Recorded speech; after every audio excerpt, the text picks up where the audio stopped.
네, 안녕하세요. 더블업 시작하겠습니다. 빈센트와 편다송입니다. 네, 오늘 패널분 모시기 전에 시장 잠깐 보고 시작하도록 하겠습니다.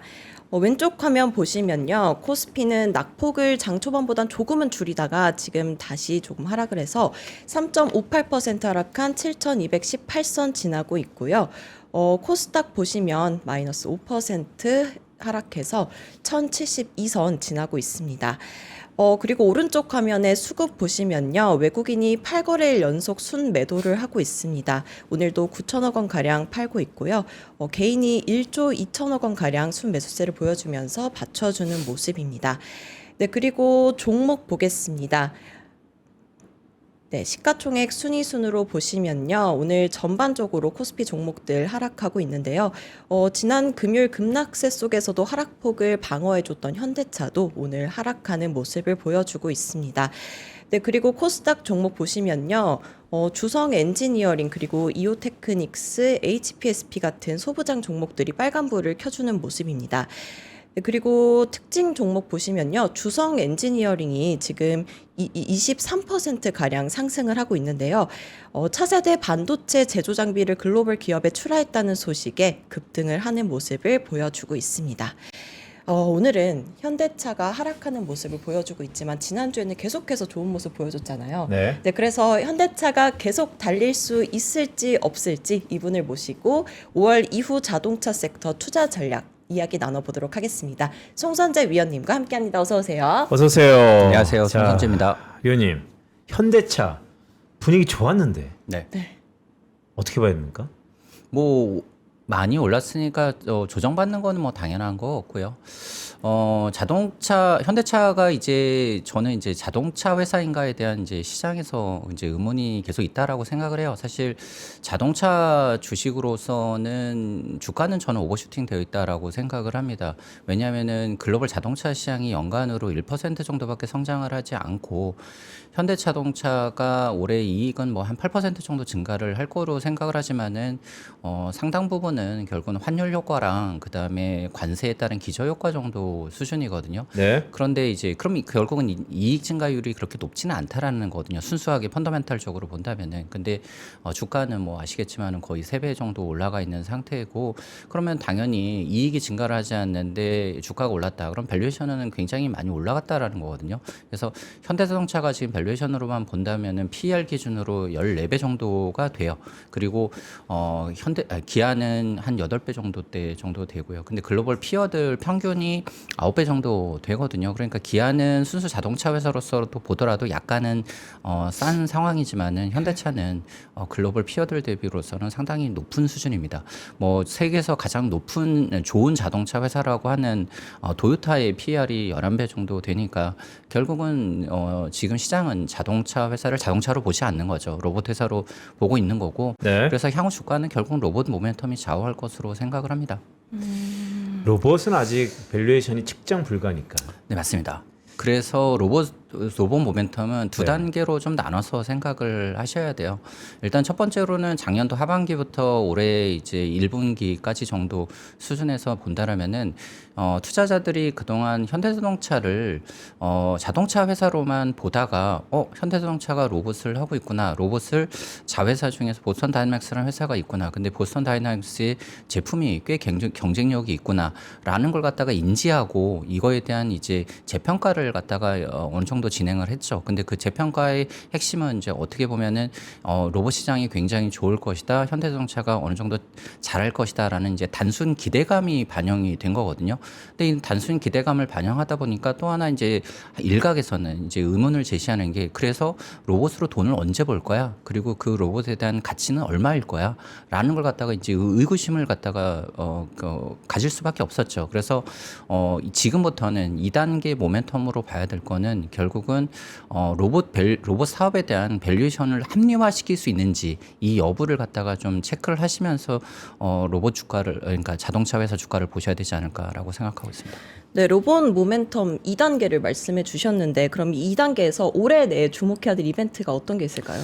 결국은 앞서서 빈센트님께서도 말씀하셨지만은 결국은 로봇이라는 거가 아직 시장이 형성되지 않았어요. 그래서 결국은 중요한 거는 시장이 언제 어느 정도 속도로 형성이 될 것인가에 대한 걸 갖다가 첫 번째로 체크를 하셔야 될 거고, 두 번째는 그 안에서 보스턴 다이내믹스라는 회사가 돈을 어떻게 벌 것인가에 대한 관점으로 보셔야 되거든요. 그러면 첫 번째는 결국 시장에 대한 얘기고, 두 번째는 보스턴 다이내믹스의 마켓쉐어에 대한 그 문제거든요. 그래서 네. 첫 번째로 본다면은 결국은 시장이 형성이 될 것이냐는 주요 로봇 개발 회사들이 신제품을 갖다가 언제 내놓느냐, 이게 중요합니다. 그래서 특히 우리가 주력을 하는 미국 시장에서 본다라면은 결국은 그 안에서 플레이를 하는 로봇 회사들은 테슬라, 보스턴 다이내믹스, 피규어, 뭐 앱트로닉, 어질리티, 원엑스 뭐 이런 회사들이 있단 말이죠. 그런 회사들 중에서 저희가 중요하게 봐야 될 게 테슬라이죠. 테슬라가 옵티머스 2세대 모델을 내놓은 지가 벌써 2년이 넘었어요. 근데 이제 3세대 모델을 갖다가 내놓겠다라고 했던 게 작년이었고, 올해 1분기로 또 연기됐었고, 마지막으로 이제 또 연기가 된 게 지금 7, 8월을 갖다가 얘기를 하고 있단 말이죠. 그래서 7, 8월 달에 과연 이제 옵티머스 3세대 모델이 제대로 나오는지 여부를 체크를 하셔야 될 겁니다. 왜냐하면은 세계에서 로봇을 가장 잘 만들 수 있을 거다라고 기대하는 테슬라가 옵티머스 3세대 모델이 계속 지연되고 있는 이유, 여러 가지 이유를 대고 있는데, 이 이유를 갖다가 계속 해결을 못한다라고 한다면은 결국은 로봇이 만들기가 이렇게 어렵구나라는 걸 갖다가 생각할 수밖에 없겠죠. 그러면은 시장 형성에 대한 속도 측면에서 투자자들이 좀 우려할 것으로 생각을 하고 있고요.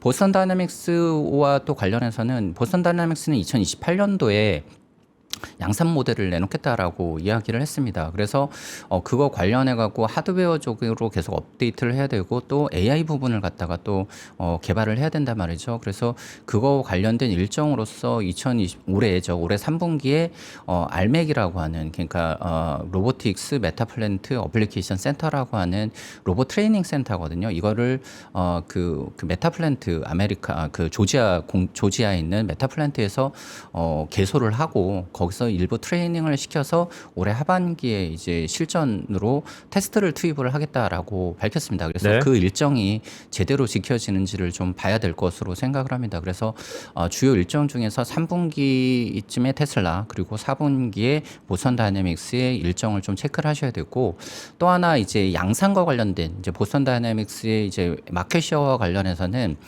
중요한 건 이제 결국은 돈을 벌 수 있느냐라는 측면에서 본다면 생산을 해야 된단 말이죠.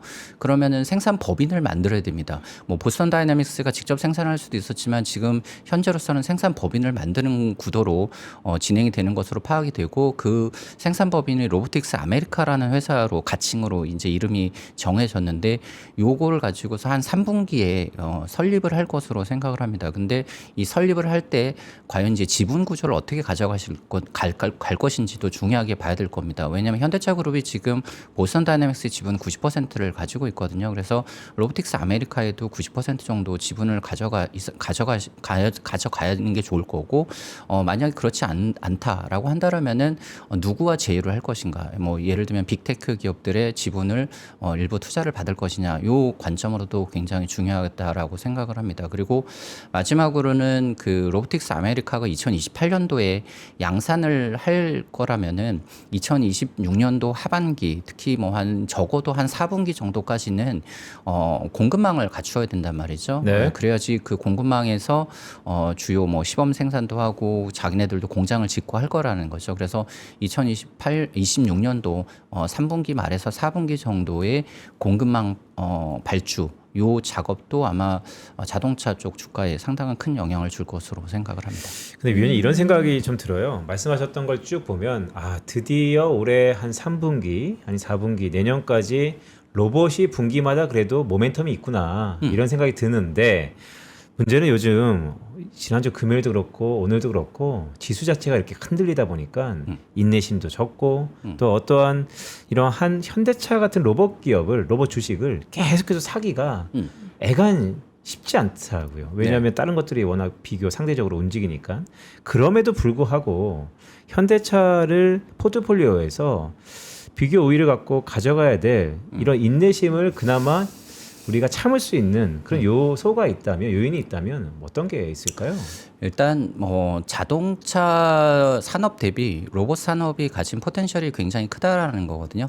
제가 여기 나와서 몇 번이고 말씀드렸던 내용이 자동차 산업은 하드웨어 쪽 기준으로 4천조 정도 되는 시장입니다. 전 세계? 근데 네, 전 세계적으로 봤을 때 근데 로봇 시장은 한 1경 정도 되는 거라고 생각을 하고 있고 그거는 이제 순수하게 하드웨어를 제조 판매하는 기준으로 봤던 거고 AS 사업이라든가 아니면은 로봇 관련된 서비스 쪽으로 파생할 수 있는 여러 가지 또 산업을 생각을 한다면은 그보다 훨씬 더 큰 시장이 될 것으로 생각을 해요. 근데 그 시장은 아직까지 열리지 않았어요. 그 일경이라는 시장이 뭐 20년 후가 될지 30년 후가 될지 저도 아직은 예측을 하지 못합니다. 그렇지만은 절대적인 시장 규모가 굉장히 큰 시장이고 그 시장 안에서 이제 시장은 초기에 형성되는 과정이다. 그리고 거기에서 현대차 그룹 특히 보스턴 다이내믹스를 비롯한 현대차 그룹이 선발주자로서 꽤 의미 있는 그 마켓 쉐어를 갖다가 형성할 수 있는 가능성이 있다라는 것만 보더라도 저희가 뭐 당연히 시장이 형성되지 않았고 아직까지 매출이 발생하지 않아서 불안합니다. 저도 뭐 볼 때마다 이게 언제 될까에 대한 고민은 있거든요. 그렇지만은 언제 될지 어느 정도 속도로 될지에 대한 고민이지 이게 된다 안 된다의 관점은 이미 넘어섰다라고 생각을 합니다. 그래서 네. 절대적인 시장 사이즈가 워낙 큰 산업에 신규로 진입한다라는 회사 관점에서 본다라면은 저는 뭐 당연히 포트 한 켠에는 로봇 주식은 있어야 된다라고 생각하고 있습니다. 네, 그리고 현대차는 북미 월드컵도 준비를 하는 상황이잖아요. 이 첨단 로보틱스랑 축구를 결합한 콘텐츠도 전시를 한다고 하는데 이런 홍보 효과가 주가까지 이어질 가능성이 있을까요?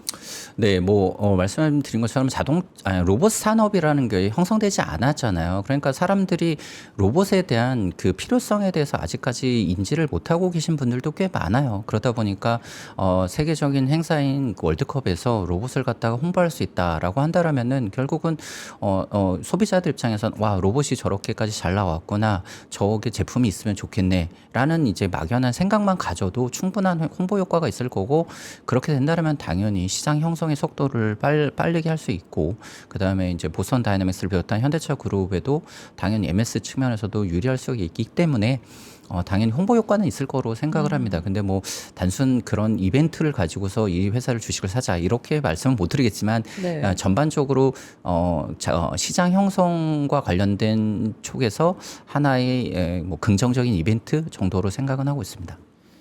네, 그리고 현대차 그룹은 로봇 말고 자율주행 관련해서도 봐야 되잖아요. 네. 올해 자율주행 관련해서는 모멘텀이 있을까요? 일단 자동차, 그러니까 로봇이 아닌 자동차 쪽으로 봤을 때 가장 중요한 건 역시 자율주행이거든요. 근데 아시겠지만은 현대차 그룹이 지금 글로벌 테크 기업들, 자율주행 업체들과의 기술적인 격차, 상용화 격차 이걸 빠르게 이제 좁혀야 되는 이제 과제가 있습니다. 근데 이걸 갖다가 저희가 확인하기 위해서는 결국은 제품이 뭔가 나와줘야 되거든요. 근데 아쉽게도 아직까지 현대차 그룹은 자율주행과 관련된 제대로 된 제품은 없습니다. 네. 물론 이제 여러 가지 아트리아 AI라든가 플레오스라든가 여러 가지 기술은 발표를 하고 있지만은 이게 실증적으로 실제 피지컬로서 구현이 되는지에 대한 의문은 좀 남아 있거든요. 그래서 이 부분을 갖다가 이제 검증을 해줘야 되는 거고 그 검증에 대한 거로서 올해 하반기 특히 이제 3분기 말이나 4분기 정도로 예상이 되고는 있습니다. 그래서 이 SDV 페이스카라고 하는 이게 데모카거든요.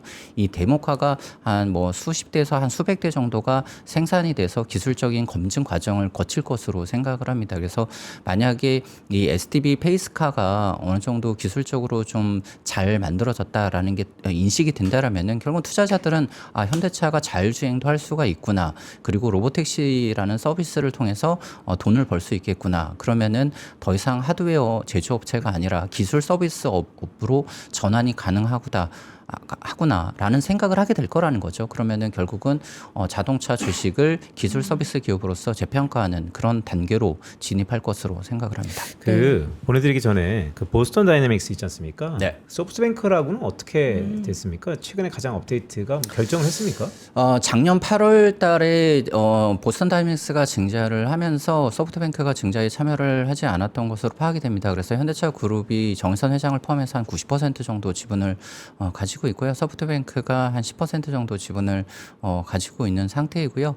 2021년도에 그 처음에 지분을 현대차그룹에서 매수를 할 때 소프트뱅크가 두 번의 풋옵션을 가지고 있었어요. 그래서 네. 4년 차에 풋옵션을 행사할 수 있었고 5년 차에 풋옵션을 행사할 수가 있었습니다. 근데 4년 차는 작년이라서 지났고요.